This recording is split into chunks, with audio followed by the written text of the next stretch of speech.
I thought that there was a tried and true path to the GC chair.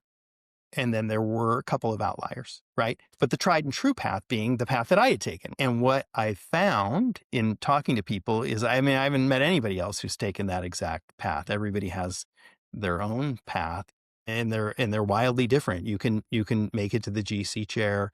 If you're a litigation associate, you can be a regulatory lawyer. You can be doing something that seemingly has no relation when you're at the law firm. And some people were never at a law firm.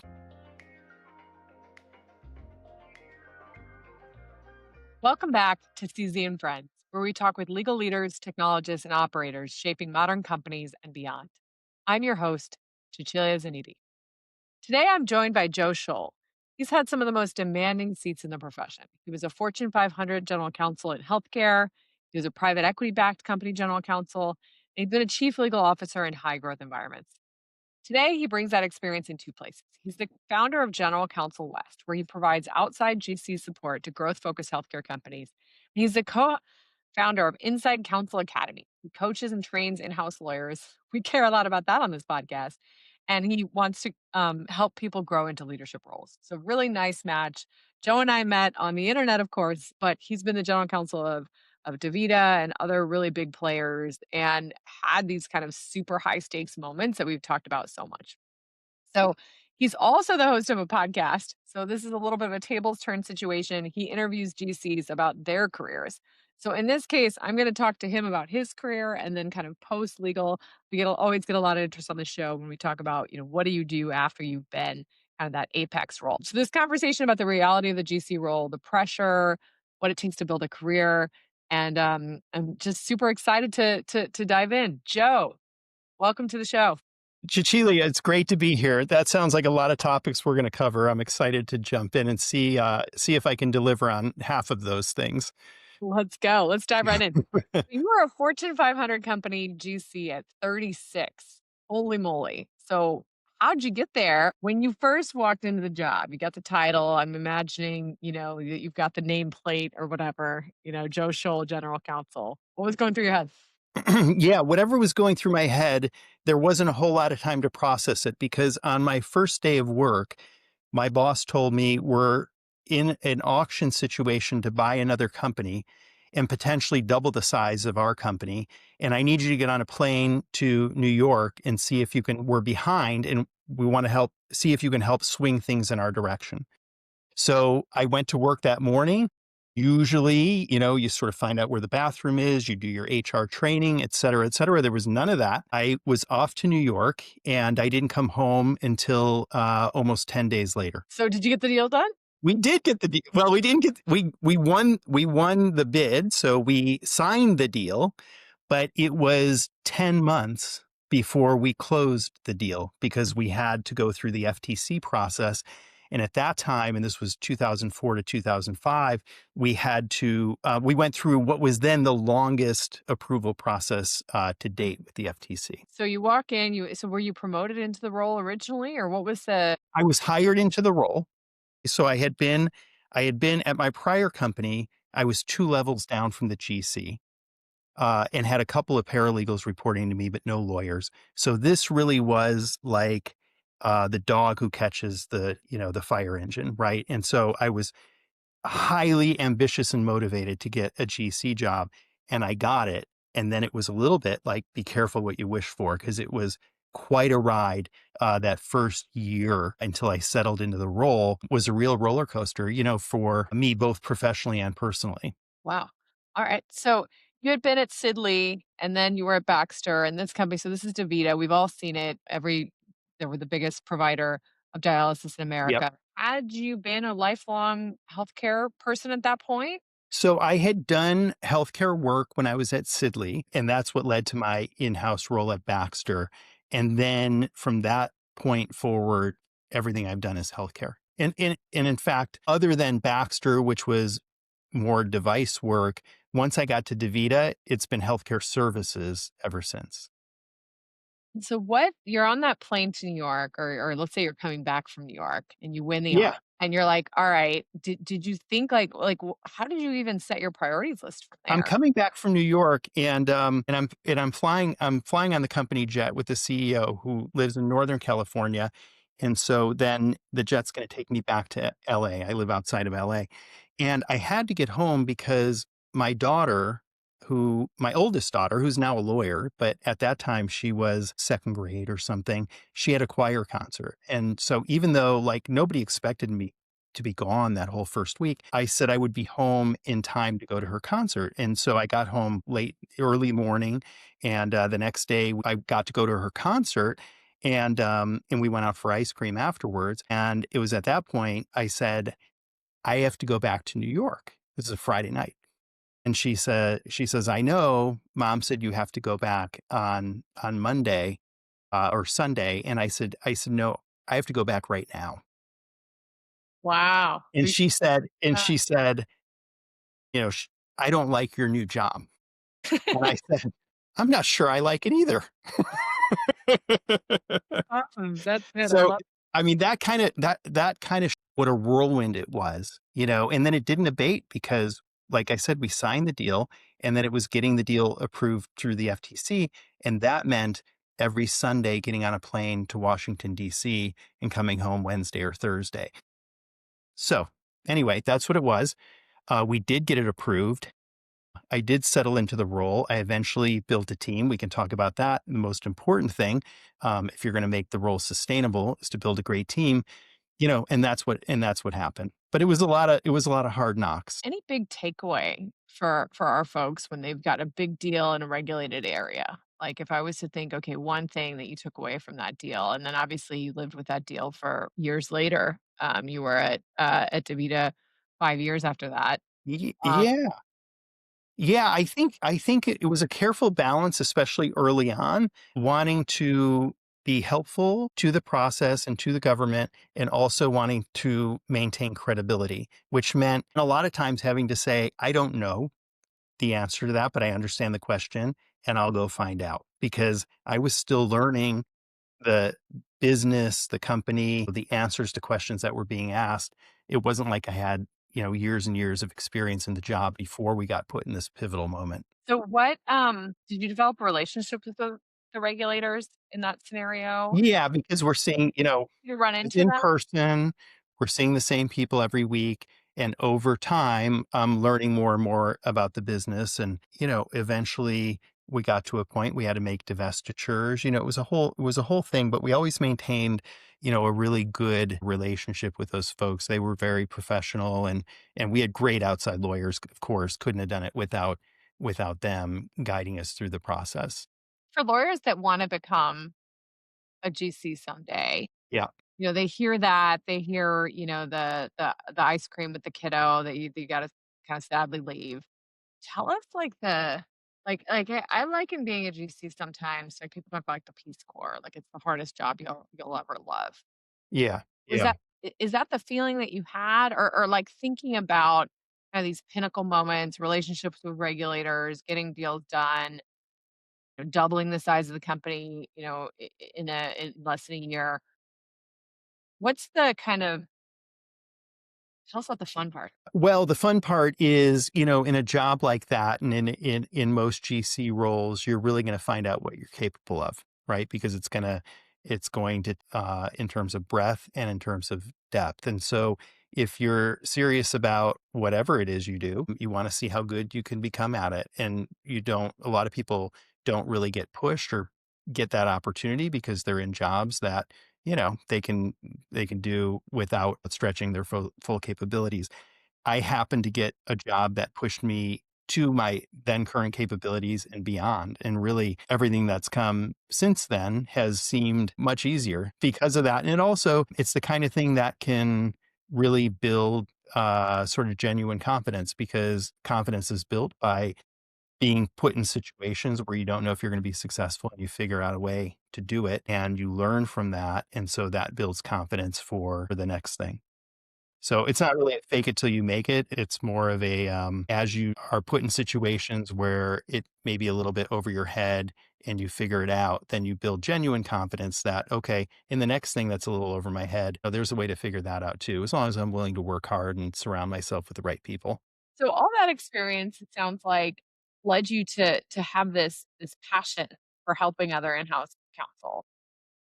Yeah. What It did, it did. I mean, also in that first year, the company we were acquiring had a general counsel, and my CEO came to me and said, "The company we're acquiring has a general counsel, and so we don't know if you'll be the general counsel of the combined company."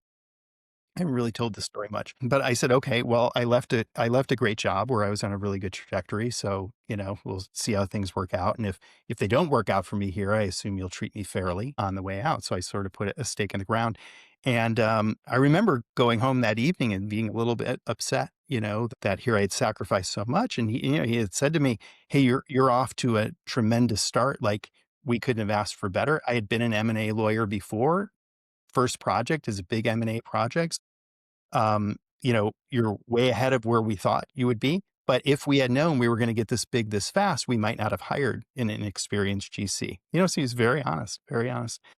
And so I went home that night, licked my wounds a little bit, and I showed up the next day and I was like, well, I'm the GC now. This is what I said in my head. I didn't say this out loud to anybody, but I'm the GC now. So I'm going to be the GC until somebody tells me I'm not the GC. And it was that mindset that made all the difference. And then that led to me continuing on when the deal closed as the GC, because I thought, well, if it's only going to be for a period of time, I'm going to get the most out of it as I can for my next opportunity. And I'm not going to sit here like every decision that I make plagued with doubt of would this move the needle one way or another. I was just going to go all in. And that's what I did. Also during that time, the CEO said, it'd be great to pair you up with his words at the time, a 50-year-old experienced GC as a coach.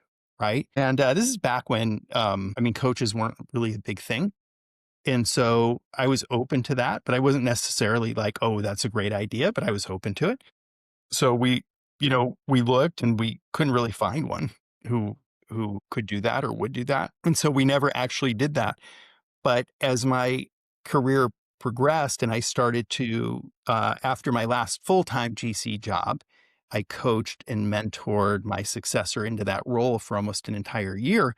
I thought I really liked this aspect of it. And so I went and got a coaching certification. And when I turned 50, like on the day I turned 50, I said, hey, I'm open to be that person that we couldn't find when I was younger, and looking for one that probably would have saved me a lot of, late nights and hard knocks.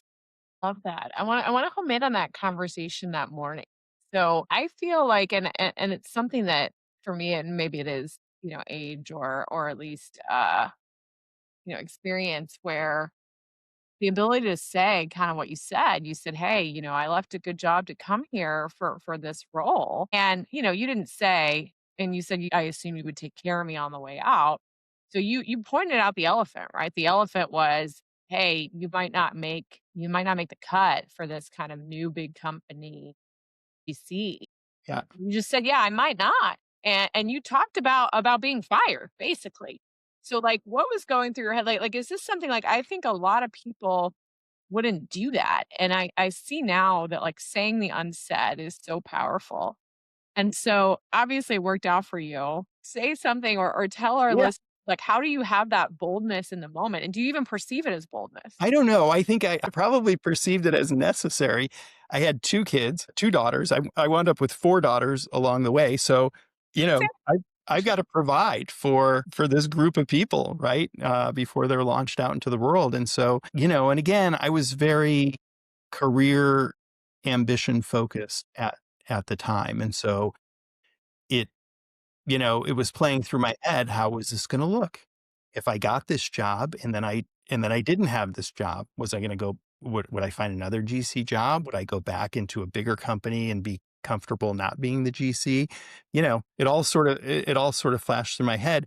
And then, yeah, that came out of my mouth. And I remember I reflected on it, like, on the drive home that night. I was like, like, a lot of times I'd be reflecting on the way home, like, oh, I wish I had said this or that or the other thing. But that night I was like, that was pretty good. Oh, It was a me. pretty good thing to say, right?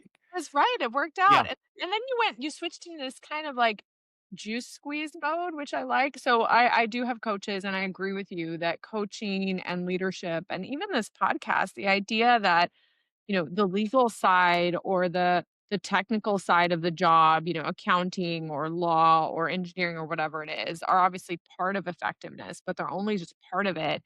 And that you can improve yourself, your company, everything by kind of the whole other part of it that you can coach.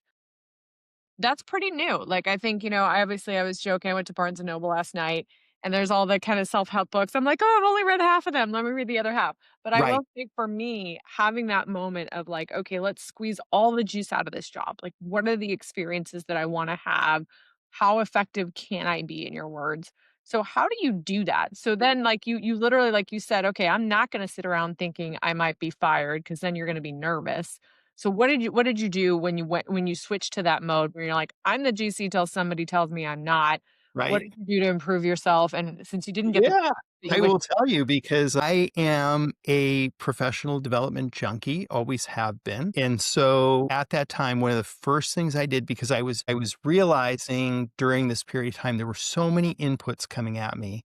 And so my systems for managing my work were straining under the volume. Okay. And under being a leader and having to be in recruiting mode and a lot of things I hadn't done before.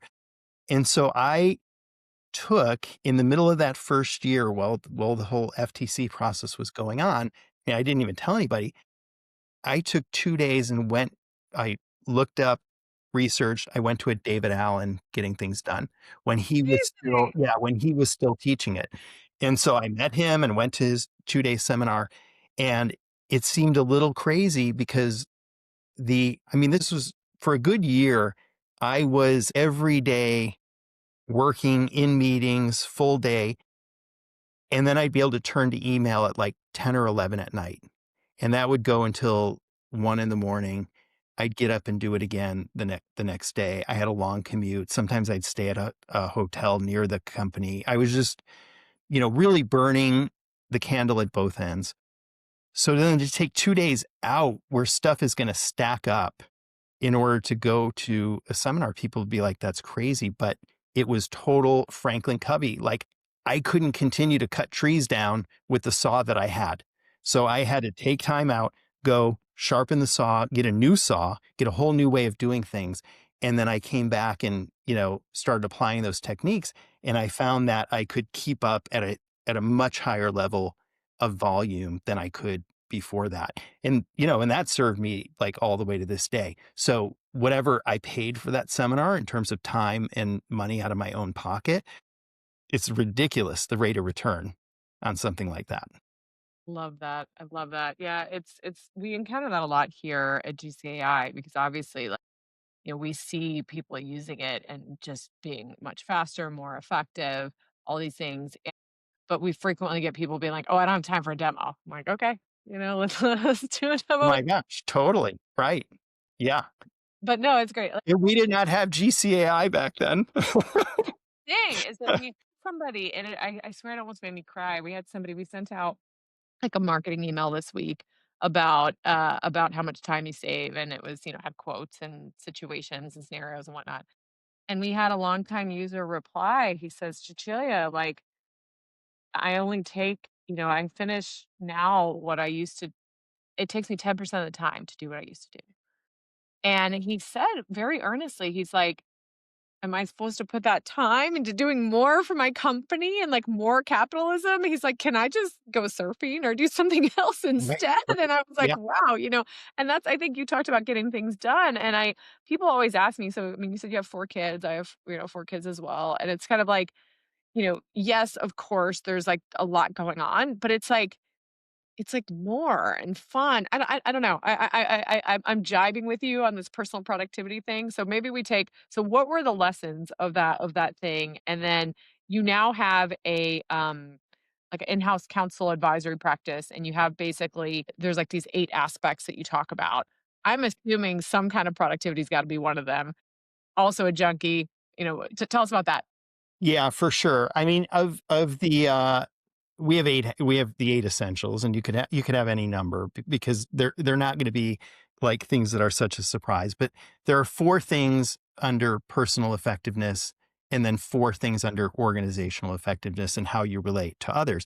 The things under personal effectiveness, sort of the number one thing is adopting a GoPro mindset, what I call the GoPro mindset, like absolute professional. Like people choose to be NBA, basketball players, people choose to be world-class musicians. We've chosen to be in-house lawyers, and we should treat it with every bit of, respect and dignity as any profession, and perform at our highest level. And in order to do that, we've got to set ourselves up by doing all the things to put ourselves in the best position to do that, including self-care and getting enough sleep and et cetera, et cetera. And then having this mindset that I'm learning, and I'm learning tools and skills that keep me at the top of the profession. Okay, so that's number one. Decision making and judgment, there's no substitute for that. I mean, if you talk to CEOs and you ask them, what are you looking for in a GC? They're going to say it's judgment, right? And can that be taught? Maybe, a lot of people think no, but I think yes. Like there are frameworks for decision making. There are ways to learn from decisions, what worked, what didn't work, after action reviews, et cetera, to improve your judgment and accelerate the development of judgment. Because judgment, yes, it accrues over time, but just like driving a car, imagine when you were 15 and a half and you get your learner's permit, you're learning so much and you're not a good driver. And then fast forward to when you're like 25 and you can drive without even thinking about it. Maybe it didn't take that long, but you know what I'm saying. Yeah. But okay, now you're 25. Are you a better driver at 35 than you were at 25? Like maybe, maybe not. If you're just like driving and not really thinking about it, probably not. But if you're, taking driving lessons, performance driving, et cetera, yes, you would be a better driver. It's kind of that way with what we do, in that you're going to get to a certain level just by doing more of it, but then it's going to tail off unless you're doing things to continuously make yourself better at it. Third one under personal effectiveness is communication skills, right? Written, verbal, all the ways that we know. And then the fourth one is, how do you add breadth to your depth? So if you're going to be a GC, you got to know something about everything. I mean, GCAI is a game changer in that regard. I think about the workshops we did at the beginning of the year. We just launched this at the beginning of 2025. Well, we mentioned AI in this module, right? How do you increase your experience and knowledge base when you're expected to know something about everything and you don't? Now, fast forward, like this is all about AI. How do you use AI tools to accelerate your knowledge? But that's amazing. So much there. The communication, the depth and breadth is like I had a coach tell me, like, look, Cecilia, you can get, 5% better at privacy law. But if you get 10% better at cross-functional communication, then you get promoted. And that's exactly what happened. Totally. So what Totally. These are the important things. Like if you're gonna move up as an executive, it's communication and judgment.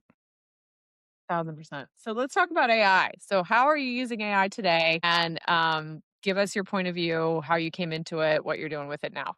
Yeah. I mean, it's I'm waiting for more time to pass using it so that it doesn't seem so dramatic, or that because I don't feel new to it. But if I look back at the beginning of August, I wasn't using AI at all. And I know that because I had a conversation with my sister, who is a lawyer, and she was starting to use it. She has a trust and estates practice back in the Midwest, and she's telling me about some things, and I'm like, yeah, I should probably, figure that out and blah blah blah. And so after that conversation, I did jump in and figure it out, and I had listened to Sterling Miller's interview on Stacey Bratcher's podcast, The Legal Department, and he talked about AI tools, and he talked about some specific ones, including GCAI. So all the ones that he mentioned, I got a demo of and dove into, and I use like 4 different tools. But I'll say, and I know it's not a promotion, but GCAI is the number one most powerful one that I use. Awesome. Love it. Yeah, So that's when great. you had that kind of first moment of seeing that AI could be applied to legal work?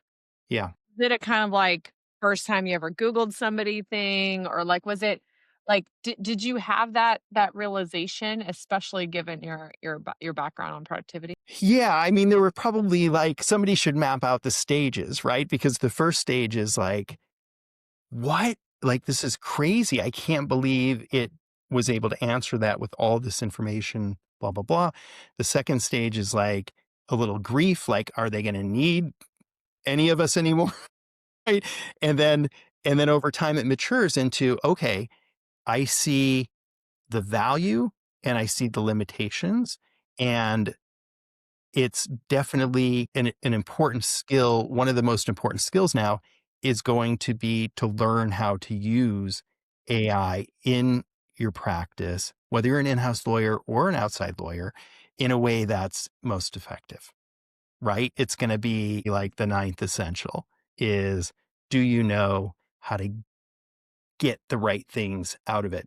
And I remember thinking like, there should be more, like right off the bat, there should be more training of people how to write prompts, how, and and now 3 months later, 4 months later, I'm seeing it everywhere, right? And you guys were one of the first ones, and I signed up for a couple of 101 and a 201 and a 205 or something that you guys put out there, and I'd say that really accelerated my understanding and use of the GCAI tool and other tools as well. So I'm a big fan, which is like when then I saw you had a podcast, I thought, what a Do perfect it. Yeah, fit yep. because, Donate, yeah. um, Now the tables turn. So how'd you get yeah. into casting? That's a fun one. How did I get into podcasting? I got into podcasting a year ago at this time. I mean, my friend Stacy Bratcher had launched the Legal Department podcast, which I think is great.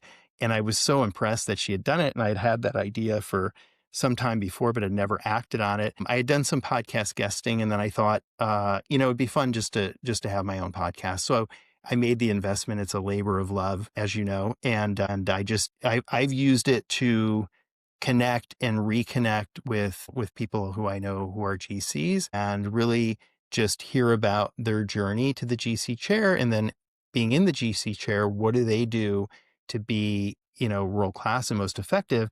And then I take those ideas and I funnel them back through the academy, because then, the academy, instead of being just like, hey, what does Joe Scholl think the right way to do these things are? It's like, hey, what's the collective wisdom and what are the collective best practices all boiled down into one place. Love that. So boiling all these down, so are there any either moments or pearls of wisdom from your podcast that you would share with an aspiring either legal leader or just somebody, just an executive? Like what are the like we talked about the 8 principles of effectiveness. Is there any kind of concept that you'd want to relay that came out of those stories that you're working on with people? Well, I mean, it's such a yeah. One of the things that struck me is we're all products of our own experience, and so I thought that there was a tried and true path to the GC chair.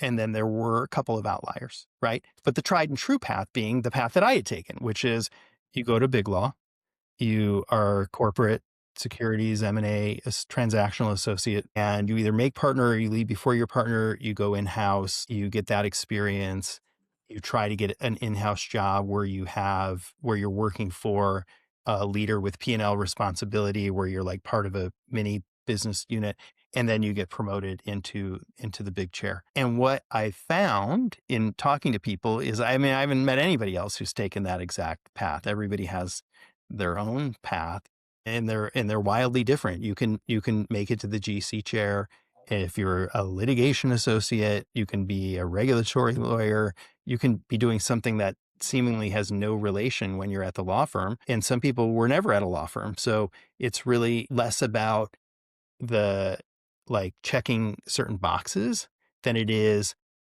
accumulating skills and talent that make you valuable to a CEO. Yeah, I mean, for me, like I was a former litigator. I did some transactions, but I've had a spicy conversation, and now you're giving me an idea for a like a webinar. Is like, are litigators, ex litigators, the best GCs? because I had Right, right. I think of, like, of Savon Whiteley at Block or of Lauren Lennon at Scale and some of these GCs that I just super admire, and they would tell you, like you said, the product of your own experience of, like, litigating these things in a regulated industry is, like, you kinda know what goes wrong and you're super Totally. detail-oriented. But I had another guy that I talk with, another user, he said he only hires M&A lawyers as product counsel, and I said, "Well, that's really interesting. Why?" And he kinda told the story similar to what you said, where he thought, "Okay, in an M&A, you gotta get up to speed really fast. It's kind of an adrenaline junkie type of job, and you basically, like, have to make judgments across a bunch of areas of law, right? Of, like, is there a risk? Is there a real estate risk? Is there an employment risk?" Like, whatever it is. And he thought that the curiosity and the kind of adrenaline seeking lawyers were the best, at that. And so fascinating that to hear you say that, but I would say I definitely agree. Like, at this point, now Yeah. thousands of GCs, and there's not any kind of one model, and there's I think the corollary to that, and I'm curious your thoughts, is the kind of the, like, be the best you can be, right? And be willing. I mean, I think that word curiosity is so important. So being willing to go beyond. You can never be a GC and say that's not in my area of expertise. Like people would look at you like, well, whose is it then? Because you're the like anything that touches legal, regulatory risk, et cetera. You can never say that because you better make it your area quickly if that's what the company needs. Exactly, exactly, and that's, something that for me, that particular learning came from a lot of it was actually Amazon, where they said, "Okay, everyone's leader. It doesn't matter what your title is, doesn't matter what you do, like, you will think company-wide." And curiosity, learn and be curious was, like, I think my favorite Amazon leadership principle, but I read this really interesting research, I'm kind of, like, similar to you with being the personal development junkie around the psychology of it, that actually people are very curious also partly from that dopamine seeking. Like you want to know the answers. Like you so you Interesting. continuously Yeah. kind of do Yeah. Yeah. that. Yeah. Actually somewhat related. I thought Right. that really interesting. Yeah, totally. Totally. I worked for a partner at Sidley who I really admired and sought projects with because even though we were doing transactions, he would do extra to understand the operations in ways that some other transactional lawyers, didn't really want to be in the weeds of that because they saw themselves as like overlaying a way of doing a transaction to your company. I'm going to do it to your company, et cetera. And so it's just a different mindset. Those people were great law firm transactional partners, but I knew I wanted to be a GC. So I went down the path of, okay, anytime I'm in the room, are they talking about something that I don't know and that I could learn, whether or not it's related to the transaction or even law in general? All right. So let's go to the lightning round. So couple quick ones. Anything about being a GC that is like a myth or that you'd want to debunk? Hmm, that's a good question. It's a myth. I think most of the things are probably true that I think people say, which is like it can be a lonely job, right? I think that's better now, so maybe that's a myth, but when I was a GC, there weren't a lot of opportunities like structurally to share best practices with other GCs. I think there's much more of a community now, so maybe I'll put that in the category of it's the loneliest job as a myth because you've got lots of ways now that you can build bridges to other GCs. I would agree with that, and it's funny because for me, I spent a lot of time thinking about that around I thought because of the myth, GC was a lonely job, but no, actually, like, going to, Tech GC or your podcast or other Yeah. thing is quite a lot, and, welcome to the GCAI community as well, like, no reason to be lonely as a GC. Alright, we talked about the Franklin Covey and the GSD, the David Allen, of course, Yeah.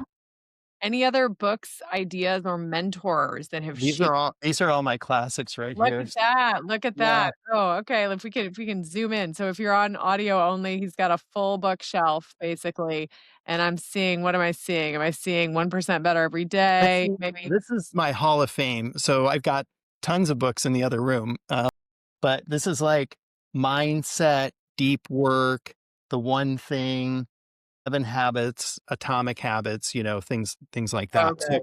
there's also I'll put a plug in for this one. Probably not that many people have read it, The Inside Counsel I've read Revolution. it. Yeah, of Yeah. course. So Yeah. you've got a guy like Ben Heineman, a legend, who's like written this book. Could you imagine? Like, Like you get the 400. opportunity to sit at his feet for 475 pages. People should read that. They Uh, should. I we've read it and then boiled it into Inside Counsel Academy if you don't have time. Let's do that. Yeah, so Joe, funny you should say that. I actually cited Ben Heinemann's book in our pitch deck for GCAI of Did you like, really? Yeah. what we're building is basically like taking that greatness of a great GC and putting it into software so it can be shared among the company and it can be used by others so that more junior folks, we get people all the time saying GCAI has helped our folks like actually do more, go deeper, go higher. And a Yeah. lot of it is inspired by what he wrote, which is like, so if you haven't read the book, check it out. I 100% agree with Joe that it's worth reading. But one of the points he makes is this like partner guardian tension, right? There's like, you got to move the business forward, but of course, we're responsible for protecting it and how you effectively do that globally. I mean, it's literally, it's a fantastic, and also students of history, like sounds like you and I are. Yeah, it gives me chills to hear that, because I don't run into many people who've made their way through and understand that. And in our academy, habits or essential 6 and 7 are: 6 is partner with your business, and 7 is protect the organization. So, and Exactly. that's where we do refer to Ben, his work. Yeah. So so how can people find you? Can people take your class? Maybe I'm gonna make an executive, a CEO decision and say that if you've taken Joe's class, you can automatically 10% off GCAI. Yeah, well, I mean, so Like there's a really good match between we sort of. really offer it in 2 ways. We have done several in-house workshops for teams. So if you're a GC who's looking to provide professional development for your team, a lot of people think like CLE will have our outside firm come in and present on a topic. That's not what I'm talking about here. I'm talking about how do you level up their skills. And so we'll come in and do like a full day in-person workshop, and maybe it's part of a larger department retreat somebody's having. And that's been great. I've really enjoyed the in-person full day. We also have done with individuals who want to take the course online. You go through it with a cohort, et cetera. And so as we head into 2026, and that's spaced out, it's like twice a week for a month. You come and we cover the essentials in that format. And so as I head into 2026, I'm really looking to combine the in-person workshop with opening it up to people from all companies. So it's not just if your GC happens to offer it to your department, and do some stuff that, is live where we go through all the essentials in one day, and get us off. If people want to hear more, they should connect with me on LinkedIn, go to the InsideCounselAcademy.com website, get on our newsletter, and then they'll hear more about what we're going to be offering. Awesome. Yeah. So I think it's a really nice pairing. Like GCAI, we're doing our summit in January. Would love to have you, but Yeah, I have it basically on my calendar.